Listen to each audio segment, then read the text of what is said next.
This will be Thursday, May 21st, 5th period, regular class as we get into our final discussion. If that was then, this is now.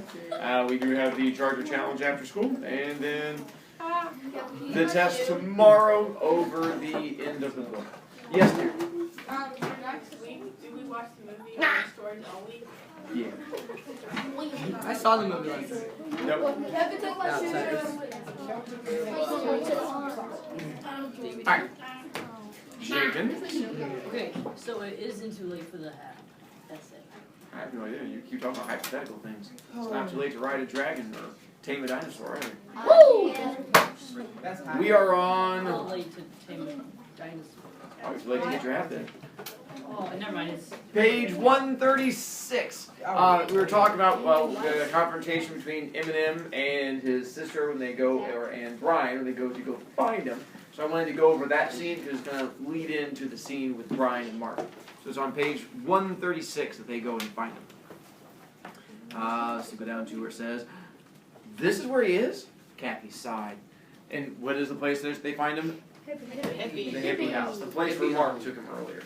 what page is it? 130. Still 136. I still can hardly believe that baby is living in a place like this. I guess big sisters always think of little brothers as babies, no matter how old they are. Maybe it was good for him. Maybe being on his own made him grow up a little. I only half believe this. I'd always had a good opinion of Eminem's mind, but being smart ain't being mature, as I've often proved. Anyway, we can't be sure he even wants to come home with us. If he doesn't, Daddy's going to call the cops and have them bring him home. He doesn't want to, but he keeps saying Eminem has had this fling, and it's time he came home. This is my only chance to get him home without dragging the police into it. I didn't know that.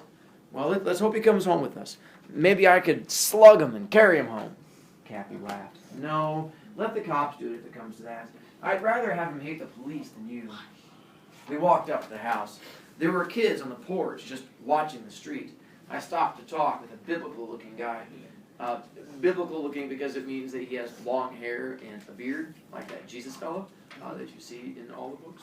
Same thing. So he's also from the Bible. That's why they say that biblical-looking. I'm looking for Baby Freak. He around? Yeah, he is. The guy was staring directly into my eyes. He had friendly, trusting eyes. Are you a friend of his? Yeah, a good friend. And this is his sister? Kathy gave him the big smile she won me with. The guy smiled back. He's upstairs, I think. Suddenly the guy looked worried. He's been floating for a couple of days now. Oh, no kidding, I said, keeping my cool. Kathy followed my example.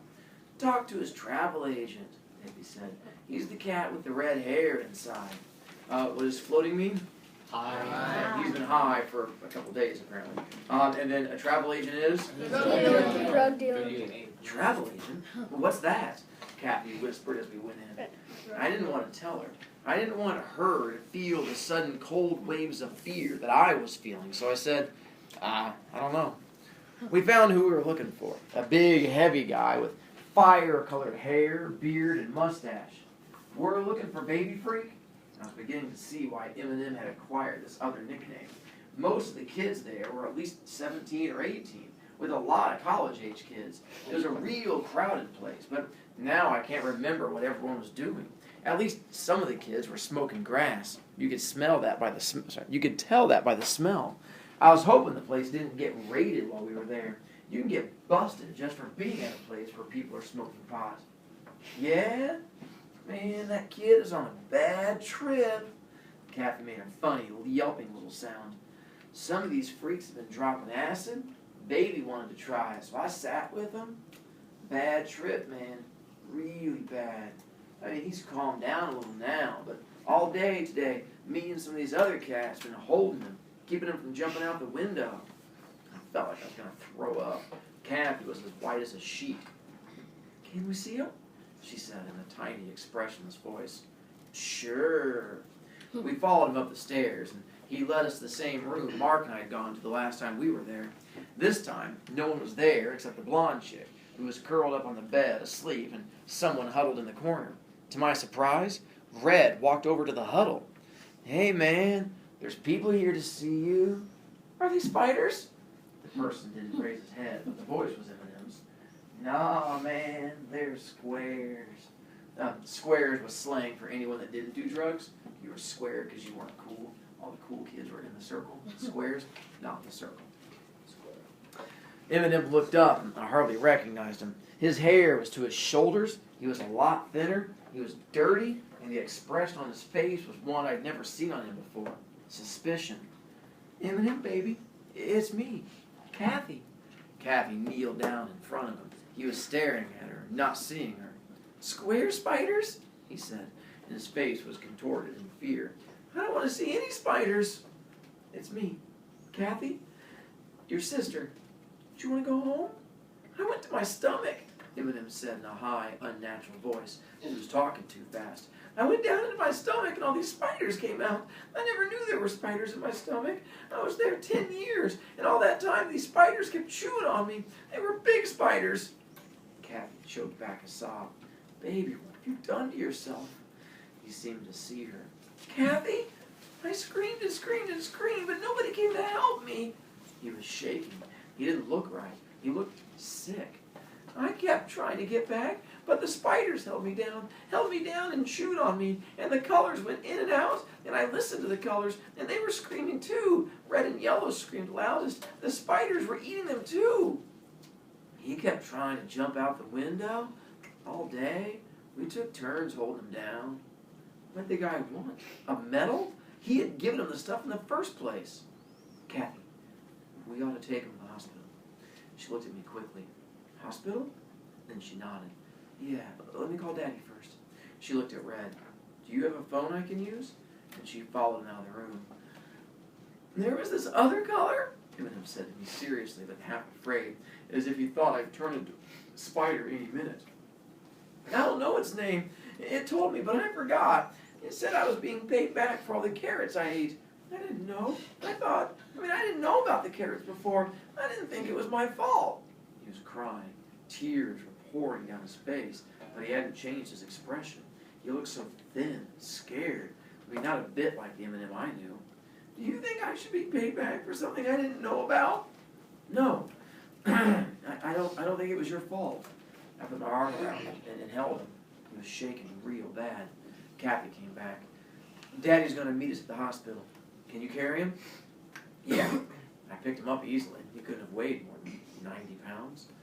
I'm so tired. I was gone so long, and I didn't have any sleep.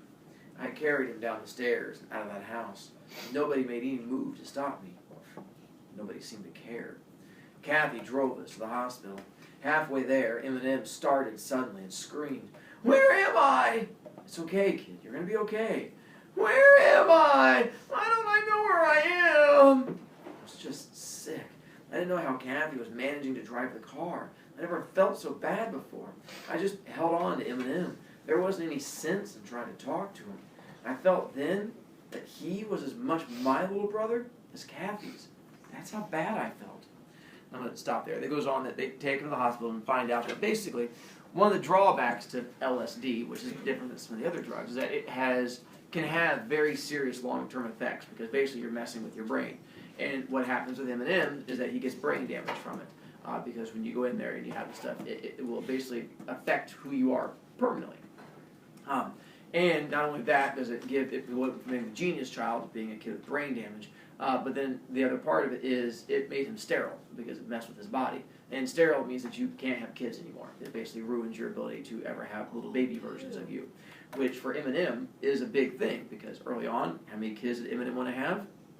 18. Yeah, he was like 9 or 10 kids, and that's when Mark was like, there goes the population explosion. So, I mean, that was the whole thing. Eminem was all about taking care of kids and babysitting, like that. All that's all gone and done.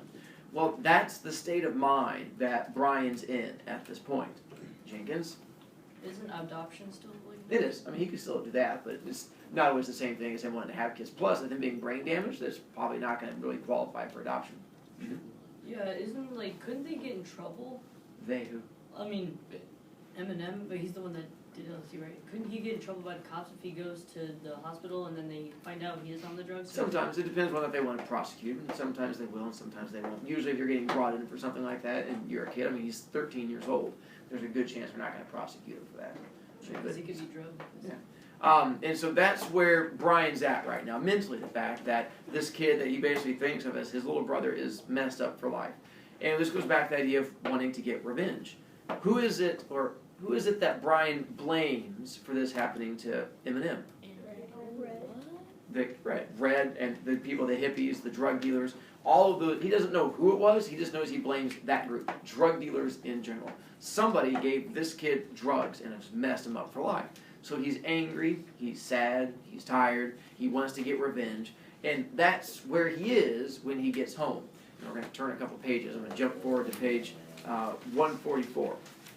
And this is when he gets home, and in his process of wanting to get revenge but not knowing how, he makes the poor choice that affected me. This is the part that made me cry when I was a kid. It was this scene coming up with the decision that Brian makes, because I could foresee this being a decision that could easily be made by me and my friends, and the fact of what damage it does while he tries to do good things. So it's on 144. I was surprised to see how late it was when I got home. Mom was asleep. I went into my room and lay down without bothering to turn off the light. Mark wasn't home yet. I was tired. I felt empty and drained. Nothing can wear you out like caring about people. I was tired, yet I knew I wouldn't be able to sleep. I closed my eyes, but I kept seeing pictures. All these people were spinning around in my head. Mark and Charlie and Mike and Angela, Kathy and Eminem and Mr. Carlson and Tim and Curly Shepherd. Life had seemed so simple once. Now it suddenly seems so complicated. I could remember a time when my only worry had been paying Charlie the $3 I owed him. Things used to be simple, and now they weren't. I wanted a cigarette bad. I half-heartedly searched my pockets, but I knew I didn't have any. Then I remembered Mark's spare carton and rolled off the bed and reached under his mattress. I felt something strange hold it out. It was a long cylinder-like thing. I unscrewed one end and all these pills came rolling out. I'm not dumb by any means. I've never used drugs, except for a couple of tries with grass, but I knew what they looked like. I looked at this bunch of pills. There were hundreds of them, and it was like a machine in my head. It went click, click, click, and it came up with an answer I didn't want. Mark was selling this stuff. This was way too many pills for anybody to have if he was just taking them himself, and besides, I would have noticed something different about Mark if he'd been taking them. You can't use drugs and not show it. I knew too many kids who were users not to know that. Mark was selling. Mark was a pusher. That was where he was getting his money. That was why he'd known about the hippie house. That was why they had known him. That was why he'd known where to look for Eminem. Eminem. Kathy. Eminem was in the hospital, and maybe he was messed up for life. And Mark was selling the stuff that made him that way. Okay, maybe this wasn't LSD, but it was a step in that direction. And God only knows what all Mark had been selling. I thought about that blonde, dead-looking chick, and about Eminem screaming about spiders, and about Kathy half hysterical with grief. I thought about Mr. Carlson and the bitter doctor. The whole mess was swirling around in my head, and it felt like it would burst wide open. When I thought about the cause of all this misery, I became very cool. I very calmly called the cops. Eminem had lost his mind. Kathy was hurting, and I did something about it. Then I sat down on a chair in the front room and waited. It seemed only a minute later and Mark came in. "Hey, you still up?" Then he stopped. "What's the matter?" "Oh, Brian, you look awful. What is it?" I held out the cylinder. "Oh," Mark said after a pause. "You found him, huh?" "Ah, don't worry, buddy. I don't take him. I have a good enough time like I am." "Just how are you, anyway?" "What?" "Eminem's in the hospital. Acid trip.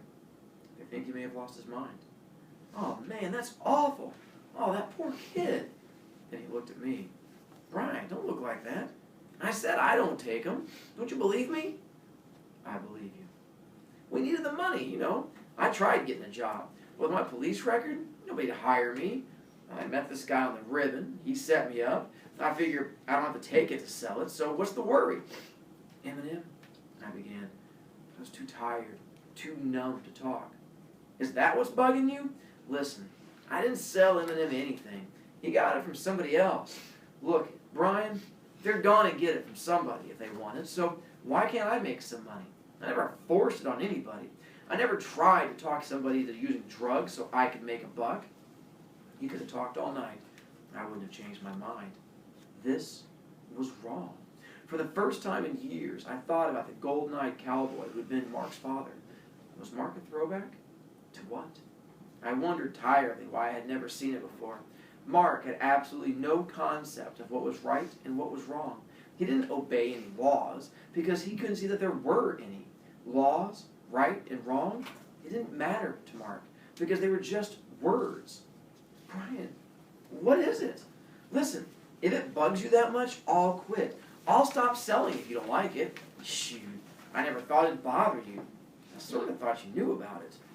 Don't drag me into this, I thought. Don't try to make me out to be blind just because you are. Aloud, I said. I called the cops, and I felt as if I was walking in my sleep. Mark went white. What? What did you say? We could already hear the siren. Brian, you know what something like this would do with me, I anchored. Brian, tell me you're lying? Mark was pleading desperately. I thought maybe he'd run for it, but he didn't. He just sat down in a chair opposite me. He was white, and his eyes were black, with a rim of gold around them. He looked the way he had when he'd been clobbered with that bottle. Brian, he said quietly, like he was trying hard to understand, like he was totally confused, like he thought maybe I would answer in a foreign language. Why are you doing this to me, buddy? Brian, just tell me. I couldn't tell him. I didn't know. The police arrived, and of course Mom woke up. She didn't know what was going on. She could only stand helpless in the kitchen doorway while the police questioned me, rounded up the drugs, and slapped handcuffs on Mark. They advised Mark of his right to remain silent, and he did. He just stood there, quivering, watching me while I told the cops the things that would put him behind bars for years. Then the cops said, "Let's go, kid." And it seemed to dawn on Mark what was happening. He looked quickly from the cops to me and cried, "My God, Brian, you're not going to let them take me to jail!" Didn't he know I had just put him there? The cop jerked Mark around and shoved him out the door. Suddenly, it was deadly quiet, just the distant siren and Mom's quiet sobbing. And I went to the bathroom and threw up. I was sick. The reason that one hit me when I was a kid is I read this in 8th grade, and I was a pretty quick reader, so I read pretty much the second half of the book in one sitting, the whole scene with Eminem, and you find out what happened to him, and then you get to here. And in 8th grade, I was an idiot. I had friends who did drugs, particularly 2 of them I can think of, who I knew had bad home lives. I didn't do drugs in 8th grade, but I was friends with kids who did. And I could see a situation like this very easily occurring with my friends and I. And what got me was in that scene, neither one of them really does something wrong. They both have good intentions. They're both trying to be helpful. With Mark, he doesn't take drugs. He's simply trying to help his family. His family's poor, and it's a family that adopted him. When his family died, they took him in, and he wants to be able to help them out. But Mark's had a rough life. No one will hire him because of the fact that he's been arrested before. So if he's going to find a way to support this family, so this family doesn't starve, he has to go to extreme measures to do it. And unfortunately, the extreme measures he chooses are doing what? Selling drugs. But as he tells Brian, he's like, I'd stop doing it in an instant. He's like, I'm only doing it so that you don't starve. I'm doing this to help you. At no point does Mark do it to be evil. Well, Brian, at the same time, Brian turns into a drug dealer. That's what we keep preaching to you guys since you're a little kid. Do you know someone who's dealing drugs? Do you want to stop it? You have to turn them in. That's what Brian does. Brian tries to stop someone from dealing drugs. But at the same time, he ruins his friend's life. He could have easily have just told Mark, stop doing it, and Mark would have stopped. But part of what motivates him, he wanted to get revenge. Did he want to get revenge against Mark? No.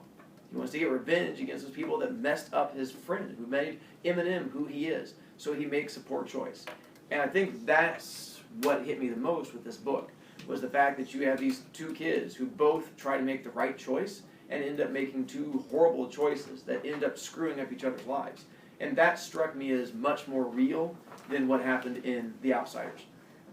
I'm going to jump one more scene to the very end, in the scene between Mark and Brian, because Mark goes off to jail. Brian basically starts punishing himself. He feels guilty To go back to the Mike and Connie thing with Mike, the kid that gave Connie the ride home, when Connie makes her decision with what to do with Mike, how does she react when she tells her brothers? What is she in the process of doing when she tells them to kill him? Crying. She feels so bad, knows it's the wrong choice, does it anyway. As soon as Brian gets done turning in Mark, what does Brian do? He rose up. It's that same thing, that overwhelming feeling of guilt. He knows what he did is wrong. He does it anyway, for that idea of trying to get revenge, of trying to commit to it. Eventually, he decides to go back and try to make amends, to apologize to Mark, and that's where I want to jump to, is at the very end of it when he gets a chance to talk to Mark, which is on page 157. Mark's been in reform school before he gets sent to prison. They're trying to make him a better person. It's not working, and this is when Brian goes to visit him on 157. Finally, at the end of August, I got to see Mark. He couldn't leave the reformatory, so I had to go in. He'd been in so much trouble that the authorities considered my visit a last-ditch effort to straighten him out. If it didn't work, they were going to send him to the state prison. They told me they hoped I could influence him. They didn't say how. I thought we'd have to talk to a wire dealie like you see in prison movies, but instead, we were left alone in a room, which I remember is strangely empty. "Hiya, buddy," Mark greeted me. "Slumming?" I couldn't speak. I had real bad pain in my throat. Mark had changed. He'd lost a lot of weight, but somehow it had stretched his skin over his bones and slanted his eyes. He hadn't lost his looks, but exchanged them. He looked dirty somehow, and hard, things I'd never seen in him before. His strangely sinister innocence was gone, and in its place was a more sinister knowledge. He seemed to be pacing like an impatient, dangerous, caged lion. "How goes it? What's the action like in here?" "If I told you how it was in here, you'd be sick." There was a silence. Then he continued. "I didn't have to see you. I wanted to, though. I had to make sure." "Make sure of what?" "Make sure I hated you." I suddenly remembered that time so long ago when Kathy had looked at Mark, and for a moment I'd hated him. I wondered what it felt like to experience that feeling all your life, to hate the person you loved best. "Mark, Mark, I didn't know what I was doing." "Can it, buddy?" He glanced around. "It's a groovy place, ain't it? Seems like home now." "I hear you've been causing trouble?" "Yeah, I don't seem to be able to get away with things anymore." I thought I'd break down and cry then, but I didn't. "Listen, you straighten up and they'll let you out early on probation or parole or whatever it is, and you can come home. I'll get you at the job at the store." "Like hell you will," Mark said in the same easy, pleasant voice he'd used all along. "I ain't never going back there again. When I get out of here, you ain't never going to see me again. We were like brothers. You were my best friend." He laughed then, and his eyes were the golden, hard, flat eyes of a jungle animal. Like a friend once said to me, that was then, this is now. I broke out in a sweat and was suddenly glad of the walls and the guards and the bars. I think if he could have, Mark would have killed me. And it's just that idea of that final scene between the two of them and how much Mark has ended up hating him, which goes all the way back to page 42 when you have the showdown between Connie and Mike, and Brian says, "I could forgive somebody if they were to beat me up because that's just part of how life is," and just like Brian forgives the shepherds, Mark, on the other hand, on page 42, has the complete opposite reaction. On page 42, he goes, referring back to if he ever got hurt like Mike did. "Yeah, I mean it. Man, if anybody ever hurt me like that, I'd hate them for the rest of my life."